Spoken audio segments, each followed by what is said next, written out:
Hello friends, how are you? I hope that you will be very fine. आज हम बात करेंगे कुछ टाइप्स ऑफ एसे के बारे में। कौन कौन से टाइप्स के मेन एसे होते हैं और उनका स्ट्रक्चर क्या होता है, आपको उनमें लिखना क्या होता है, कैसे करके आप अपने एसे की लेंथ बढ़ा सकते हो, कैसे आप गुड स्कोर कर सकते हो अपने राइटिंग टास्क 2 में। पहले हम करेंगे ओपिनियन एसे। ओपिनियन एसे का क्वेश्चन क्या होता है? क्वेश्चन होता है space exploration is much too expensive and the money should be spent on more important things. What is your opinion? वो कह रहा है स्पेस में एक्सप्लोर करने के लिए बहुत एक्सपेंसिव होता है, ठीक है ना, और अब उसके अलावा हमें और कहाँ पे इन्वेस्ट करना चाहिए, ये वो उसका क्वेश्चन है। वो कह रहा है कि इसके बारे में ओपिनियन क्या है आपका। सेकंड या तो हो सकता है a big salary is much more important than job satisfaction. Second में वो कह रहा है कि जॉब सेटिस्फेक्शन के अलावा ज़्यादा सैलरी होनी चाहिए, ज़्यादा जॉब सेटिस्फेक्शन के बजाय ज़्यादा सैलरी होनी चाहिए जॉब में। आप इसे एग्री करते हो कि डिसएग्री करते हो? और थर्ड ओपिनियन ऐसे टाइप आ जाता है advances in technology and automation have reduced the need for manual labour, therefore working hours should be reduced. To what extent do you agree और डिसएग्री? आप इस स्टेटमेंट के साथ एग्री कहाँ तक करते हो और डिसएग्री करते हो कहाँ तक करते हो, उसके लिए आपके पास एग्जांपल्स भी होने चाहिए और सॉलिड रीज़न भी होना चाहिए। नेक्स्ट हम बात करेंगे की टिप्स की। ओपिनियन एसे के लिए आपके पास की टिप्स क्या होंगे? पहला होगा choose one side of your argument. आप अपने आर्गूमेंट वन साइड चूज़ करोगे, जिस आर्गूमेंट की तरफ आप रहना चाहते हो, चाहे पॉजिटिव हो चाहे नेगेटिव हो, आपके पास उसका सॉलिड रीज़न होना चाहिए, एग्जाम्पल भी होनी चाहिए आपके पास। State your opinion clearly in the introduction. आपने इंट्रोडक्शन में अपना ओपिनियन क्लियरली बताना है कि आप किस तरफ ज़्यादा सेटिस्फाई हो, कि आपके हिसाब से कौन सा ओपिनियन ज़्यादा सही है, और उस ओपिनियन के लिए आपके पास एग्जाम्पल भी होनी चाहिए और सॉलिड रीज़न भी होना चाहिए। नेक्स्ट हमारा रहता है keep the same opinion throughout the essay. जब तक ऐसे लिखोगे तब तक आपका ओपिनियन एक ही होना चाहिए। ये नहीं कि आपका बार बार ओपिनियन चेंज कर रहे हो। बार बार ओपिनियन चेंज करोगे तो आपकी नेगेटिव मार्किंग हो जाएगी, तो आपको गुड बैंड स्कोर नहीं मिल पाएगा। इसलिए आपको एक ही ओपिनियन चूज़ करना है जिसके लिए आपके पास सॉलिड रीज़न हो और एग्जाम्पल भी हो, वही आपने लिखना है। अब नेक्स्ट हमारा है give reasons why you hold this view. आप इस व्यू के साथ क्यों हो? आपके पास सॉलिड रीज़न है तो आप दीजिए। आप कोई जो भी ओपिनियन लोगे उसके लिए आपके पास सॉलिड रीज़न होना चाहिए, या फिर उसके लिए आपके पास एग्जांपल्स भी होने चाहिए जो आप अपने व्यू को प्रूफ कर पाओ। अब देखते हैं कि आपके ओपिनियन ऐसे का स्ट्रक्चर कैसे बन जाएगा। सबसे पहले है इंट्रोडक्शन। इंट्रोडक्शन में क्या करना है, आपने क्वेश्चन को पैराफ्रेज करके लिखना है, ठीक है ना, और उसके साथ अपना ओपिनियन भी देना है, गिव योर ओपिनियन। आपका ओपिनियन क्या है? State two supporting reasons. आप अपने ओपिनियन को कैसे सपोर्ट करते हो उसके 2 रीजन देने हैं आपको, ठीक है ना। नेक्स्ट हमारा आ जाए main body paragraph 1। Main body का पैराग्राफ 1 में कहना है टॉपिक सेंटेंस लिखना। टॉपिक सेंटेंस में कहना outline first reason for supporting the view. जो आपने इंट्रोडक्शन में दो सपोर्टिंग रीजन दिए थे ना, फर्स्ट रीजन को आपने लिखना है, उसको एक्सप्लेन करना है सपोर्टिंग रीजन को। नेक्स्ट है एक्सप्लेनेशन ऑफ योर व्यू। आपने अपने व्यू की एक्सप्लेनेशन करनी है, जो आपने रीजन दिया है उसको एक्सप्लेन करना है। एग्जाम्पल, आपने अपने व्यू की एग्जाम्पल भी देनी है। आपका व्यू सही है, कैसे सही है, उसको आप एग्जाम्पल के हेल्प से एक्सप्लेन करोगे। नेक्स्ट हमारा आ जाएगा मेन बॉडी पैराग्राफ नंबर 2। उसमें क्या करना है, पहले आपको वैसे टॉपिक सेंटेंस लिखना है, आउटलाइन सेकंड रीजन, अपने सेकंड रीजन को आपने आउटलाइन करना है, वहाँ पे मोटा मोटा आपको समझाना है पहले, फिर उसकी एक्सप्लेनेशन करनी है नेक्स्ट उसको एक्सप्लेन करना with the help of example देनी है, वो भी आपको सॉलिड एग्जाम्पल देनी है ताकि आप अपने व्यू को सपोर्ट कर पाओ। लास्ट में आ जाए कंक्लूजन में आपको क्या लिखना है, समराइज ओपिनियन एंड की रीजन्स। आपको अपने ओपिनियन को समराइज करना है और की रीजन को समझाना है। नेक्स्ट हमारे पास है डिस्कशन ऐसे क्वेश्चन। डिस्कशन ऐसे का क्वेश्चन कैसे आएगा? Some people think that the government should provide free education at every level, however some say that individuals should pay for their university education. Discuss both views and give your opinion. आपको अपना opinion बताना है, दोनों views को discuss करना है। Next आएगा many people believe that all zoos should be closed while others claim that zoos have a positive impact.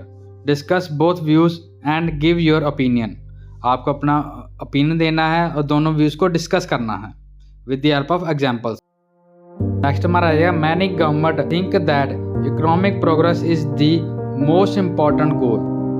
Some people, however, think that other types of progress are equally important for a country. Discuss both these views and give your opinion. आपको दोनों views को discuss करना है और अपना opinion भी देना है with the help of examples. Discussion ऐसे स्ट्रक्चर कैसा आएगा? पहले आएगा introduction, preface the question, give your opinion, आपको अपना ओपिनियन देना है, स्टेट टू सपोर्टिंग रीजन भी देने हैं आपको। सेकंड आ जाएगा main body paragraph 1, negative view, इसमें आपको नेगेटिव व्यू बताना है, उसका जो आपने व्यू लिया है उसका नेगेटिव व्यू क्या है। आउटलाइन देनी है पहले उसकी, फिर उसको एक्सप्लेन करना है, देन उसकी एग्जांपल देनी है और लास्ट पे अपना ओपिनियन भी देना है, state whether you are agree और डिसएग्री। नेक्स्ट है मेन बॉडी पैराग्राफ 2, इसमें आपको पॉजिटिव व्यू पॉइंट देना है। पहले आपको टॉपिक सेंटेंस लिखना है, वो आपने रीजन दिया उसका आउटलाइन देनी है, फिर उसको एक्सप्लेन करना है, एक्सप्लेन करने के बाद उसका एग्जाम्पल भी देना है, with the help of example आपको एक्सप्लेन करना है, फिर लास्ट पे अपना ओपिनियन देना है। और ऐसे लास्ट में हमारी आ जाए कंक्लूजन में आपको क्या देना है, summarise the key points and state your opinion. आपने जो आपके पैराग्राफ की पॉइंट्स हैं उनको समराइज करना है और अपना ओपिनियन बताना है, आपका ओपिनियन क्या है, आपका ओपिनियन पॉजिटिव है, नेगेटिव है, एग्री कर रहे हो, डिसएग्री कर रहे हो, आपका ओपिनियन जो भी आपको देना है। नेक्स्ट हमारे पास आएगा प्रॉब्लम ऐसे क्वेश्चन। प्रॉब्लम ऐसे का क्वेश्चन कैसे होगा?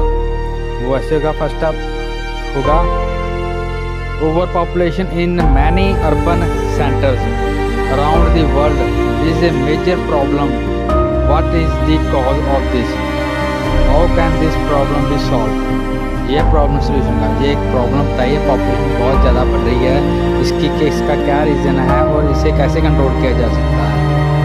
तो आपने उसमें बताना है कैसे हम इसको कंट्रोल कर सकते हैं। सेकंड हमारा आएगा nowadays many people have easy access to computers and a large number of children play computer games, what are the negative effect of playing computer games and what can be done to minimise the bad effect. लेकिन आप दोनों को बताना है कि computer पे games खेलने का नेगेटिव इफेक्ट क्या है और आप इसको कम कैसे कर सकते हो। बच्चे कंप्यूटर पे कम टाइम स्पेंड करें और अपनी पढ़ाई में ज़्यादा टाइम स्पेंड करें। थर्ड पॉइंट हमारा है in spite of advances in medicine many people around the world still die of easily preventable disease, why is this the case, what can be done about the problem. ये दोनों question का answer आपको इस session में properly देना है कि इस प्रॉब्लम का कॉज क्या है और इसके लिए हमें क्या करना चाहिए। नेक्स्ट हमारे पास आ जाए प्रॉब्लम ऐसे स्ट्रक्चर। प्रॉब्लम ऐसे का स्ट्रक्चर कैसा होगा, चलो आइए देखते हैं। सबसे पहले आ जाएगी उसकी इंट्रोडक्शन में क्या आ जाएगा, पैराफ्रेज द क्वेश्चन को पैराफ्रेज करके लिख देना, उसमें कुछ वर्ड्स होंगे उनके सिनोनिम से लिख के आपको वैसे के वैसे लिख देना है। स्टेट 1 की problem, cause and related solution. आपने उसमें एक प्रॉब्लम बतानी है और उसका कॉज बताना है और उसका जो है सोल्यूशन क्या है वो भी बताना है। नेक्स्ट हमारा नंबर 2 पे आ जाएगा मेन बॉडी पैराग्राफ 1। उसमें क्या करना है, आपको प्रॉब्लम और कॉज बताना है, एक प्रॉब्लम और उसका एक कॉज बताना है, ठीक है ना। पहले आ जाएगा topic sentence, state the problem और कॉज, या प्रॉब्लम का बताना है या कॉज का बताना है। सेकंड आ जाएगा एक्सप्लेनेशन, आपने उसको एक्सप्लेन करना है, जो भी कॉज है कोई भी प्रॉब्लम है उसको एक्सप्लेन करना है अच्छे से और उसके साथ में उसकी एग्जांपल भी देनी है, आपको एक्सप्लेन करना with the help of example. Next हमारे पास है मेन बॉडी पैराग्राफ नंबर 2। उसमें भी आपने सेकंड प्रॉब्लम बतानी है या सेकंड सोल्यूशन बताना है, प्रॉब्लम का जो भी सेकंड सोल्यूशन है वो बताना है आपको। सेकंड और सोल्यूशन क्या हो सकता है, फर्स्ट वाले में आपने प्रॉब्लम बता दी या कॉज बता गया, सेकंड पैराग्राफ में आपने सोल्यूशन, उसका सोल्यूशन क्या है जो आपने प्रॉब्लम बताई है या जो आपने कॉज बताया है। सबसे पहले आ जाए हमारे topic sentence, state the solution, उसमें आपने सोल्यूशन बताना है, फिर एक्सप्लेनेशन देनी है सोल्यूशन की, कैसे आप उसको एक्सप्लेन करोगे और लास्ट पे उसकी एग्जांपल भी देनी है। आपने जो उसका सोल्यूशन दिया है उसे आपने समझाना है। और एंड पे हमारे पास आ जाएगा कंक्लूजन में आपने क्या करना है, summarise the key points and state your opinion. आपने की पॉइंट्स को समराइज करना है और अपना ओपिनियन बताना है, ओपिनियन के हिसाब से कैसे होना चाहिए। नेक्स्ट हमारे पास है एडवांटेजेस एंड डिसएडवांटेजेस ऐसे क्वेश्चन। एडवांटेज और डिसएडवांटेज का क्वेश्चन कैसे होगा, आपका क्वेश्चन कुछ ऐसे होगा। फर्स्ट आ जाएगा space exploration cost text pairs and exorbitant amount of money each year. What are the advantages and disadvantages of spending money on space exploration? आपको ये स्पेस एक्सप्लोरेशन में मनी स्पेंड करना चाहिए और क्यों नहीं करना चाहिए आपको बताना है। सेकंड हमारा आ जाएगा some experts believe that it is better for children to begin learning a foreign language at primary school rather than at secondary school। आपने इसकी एडवांटेजेस बतानी है डिसएडवांटेज के ऊपर। थर्ड हमारा क्वेश्चन ऐसे भी हो सकता है some countries have implemented mandatory community services program for young people. In this program children age 16 to 18 do charity work, help old people and work with animals। Discuss the advantages and disadvantage, give your opinion. आपने advantages और disadvantage discuss करना with the help of example और आपने अपना view भी बताना है, आपके व्यू के हिसाब से कौन सा सही है।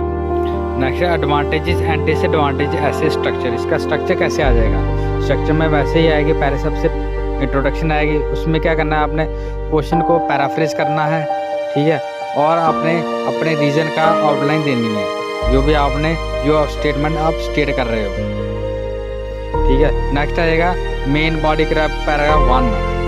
मेन बॉडी पैराग्राफ 1 में आ जाएगा आपके एडवांटेजेस क्या क्या हैं इसके, और उसको आपने एक्सप्लेन करना with the help of example, और बाद में उसका रिजल्ट भी बनाना, उसके रिजल्ट से क्या होता है। थर्ड आ जाएगा मेन बॉडी पैराग्राफ 2 डिसएडवांटेजेस। आपने मेन बॉडी पैराग्राफ नंबर 2 में आपने क्या लिखना है, डिसएडवांटेजेस लिखनी है। डिसएडवांटेज कौन कौन सी हैं, टॉपिक सेंटेंस स्टेट 1 डिसएडवांटेज, आपने एक डिसएडवांटेज बतानी है, ठीक है, उसको एक्सप्लेन करना है और with the help of example आपने एक्सप्लेन करना है, और बाद में उसका आप रिजल्ट बताओगे, इसके रिजल्ट से क्या होगा, अगर हम ऐसे करेंगे तो फिर क्या होगा। और लास्ट में आपको लिखना है कंक्लूजन में आप क्या लिखोगे, आपने कहना समराइज द की पॉइंट्स। आपने अपने की पॉइंट्स को समराइज करना, जो आपने मेन पॉइंट दिए हैं उनको आपने समराइज करना है। नेक्स्ट हमारा डबल क्वेश्चन ऐसे क्वेश्चन। नेक्स्ट हमारे पास है डबल क्वेश्चन ऐसे क्वेश्चन। नंबर 1 पे आ जाएगा success is often made by wealth and material possessions. Do this think wealth is best measure of success. What makes a successful person. In questions को आपने explain करना है, ये डबल क्वेश्चन है। एक क्वेश्चन है do you think wealth is best measure of success, what make a successful person. इन दो क्वेश्चंस को आपने अपने ऐसे में आंसर करना है। नंबर सेटिंग में आता है in education and employment some people work harder than others, why do some people work harder, is it always a good thing to work hard. दोनों क्वेश्चंस को आपने एक्सप्लेन करना है। नंबर 3 पे हमारा है successful companies use advertising to make more sales, what can make an advertising effective. Do you think advertising is a bad thing और a good thing for society, explain. आपको ये पूरा एक्सप्लेन करना है, आपने वो रीजन भी देने हैं, आप उसका डबल क्वेश्चन है इसमें, डबल क्वेश्चन दोनों के क्वेश्चन के आंसर देंगे आपको proper with the help of example. Next हमारा आएगा डबल क्वेश्चन ऐसे स्ट्रक्चर है। डबल क्वेश्चन ऐसे का स्ट्रक्चर कैसे आ जाएगा, सबसे पहले हमारे आएगा इंट्रोडक्शन में क्या करना है, पैराफ्रेज द क्वेश्चन को पैराफ्रेज करके लिख देना है। Outline sentence state your answer to both questions. आपने दोनों क्वेश्चंस का आंसर स्टेट करना है अपनी इंट्रोडक्शन में। नेक्स्ट हमारा है मेन बॉडी पैराग्राफ नंबर 2, इसमें सेकंड क्वेश्चन का आपने आंसर देना है, ठीक है ना, जो आपको स्टेटमेंट में पूछ रखा है फर्स्ट और सेकंड, इसमें आपको सेकंड क्वेश्चन आंसर देना है। उसमें उसका भी आपने टॉपिक सेंटेंस लिखना है, स्टेट योर आंसर करना है, अपने आंसर को बताना है, फिर अपने को एक्सप्लेन भी करना है विद द हेल्प कंक्लूजन में आपको क्या लिखना है? कंक्लूजन में हम लिखेंगे summarise both question and answer. आपने क्वेश्चन और आंसर दोनों को समराइज करना है, ठीक है ना। Thank you for watching my video. I hope that कि आपको टाइप्स ऑफ ऐसे का स्ट्रक्चर पता चल गया होगा, तो इस तरीके से आप अपने एग्ज़ाम में ऐसे करेंगे। Thank you for watching my video. Please like and subscribe my channel and share my channel.